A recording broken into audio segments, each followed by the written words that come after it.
Hello everyone, आज NTA ने अपना रिपोर्ट सबमिट किया सुप्रीम कोर्ट में सुनवाई के दौरान कि जो हमने ग्रेस मार्क दिया था उसका तरीका गलत है और हमें अनअटेम्प्टेड क्वेश्चन पे देना था। हमने सारे पे ग्रेस मार्क्स लगा दिया। सबसे पहला सवाल, इतनी गलत तरीके से आप ग्रेस मार्क्स लगा रहे थे और फिर भी इतनी जल्दी थी आपको रिजल्ट देने की। रिजल्ट दिया ही क्यों? और अभी तो जज्जर के जिस सेंटर पे आप रीनीट की बात कर रहे हो कि उनके ग्रेस मार्क कैंसिल करके उनका हम रीनीट कराएंगे, वहां तो टाइम लॉस का हवाला दे रहे थे, जो कि टाइम लॉस हुआ ही नहीं है। और पूरे देश भर में जो खबर आ रही थी कि टाइम लॉस का, वहां पे तो आप कुछ नहीं बोल रहे हैं। पटना पुलिस ने जो 13 लोगों को अरेस्ट किया है वो सपने में किया था क्या अरेस्ट? गोधरा में जो लोग अरेस्ट हुए वो चीटिंग नहीं थी? फिर आप तो, और जो ग्रेस मार्क 1500 की बात कर रहे हो, वो ग्रेस मार्क का नंबर ही आपका गलत है। अब सिर्फ उसी का आपने रिजल्ट रीइवेल्युएट किया है। आपको पूरे रिजल्ट रद्दी तरीके से आपने निकाला है, उसको भी रीइवेल्युएट करिए।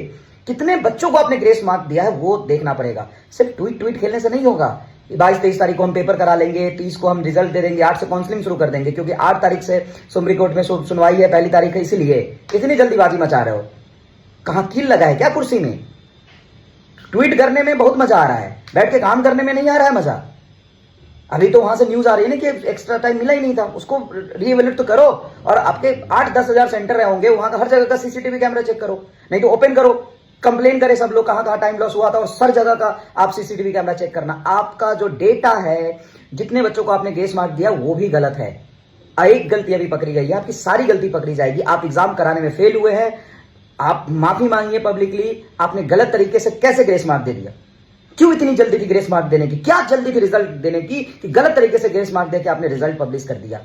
और आप कुछ नहीं बोल रहे चीटिंग। हालांकि सुप्रीम कोर्ट ने बोला सुनवाई होगी, लेकिन इन्होंने कितनी जल्दीबाजी मचा रहे हैं। अरे 22-23 को हम पेपरवा करवा लेते हैं, 30 को रिजल्टवा दे देंगे और काउंसिलवा शुरू कर देंगे 6 को, क्योंकि 8 को डैडी जी आ रहे हैं। भाई मेरे, शर्म करो, पेपर नहीं करा पाए तुम। और जो बच्चे के 680-600 नंबर आ रहे हैं उनको भी मेंटली तुमने हरास कर दिया। जो बच्चे सही से पेपर दिए, ईमानदारी से पढ़ के पेपर दिए, उसका भी जीवन खराब कर दिया एनटीए तुमने। Same on you. भारत सरकार को जल्दी से जल्दी इस पर बोलना चाहिए।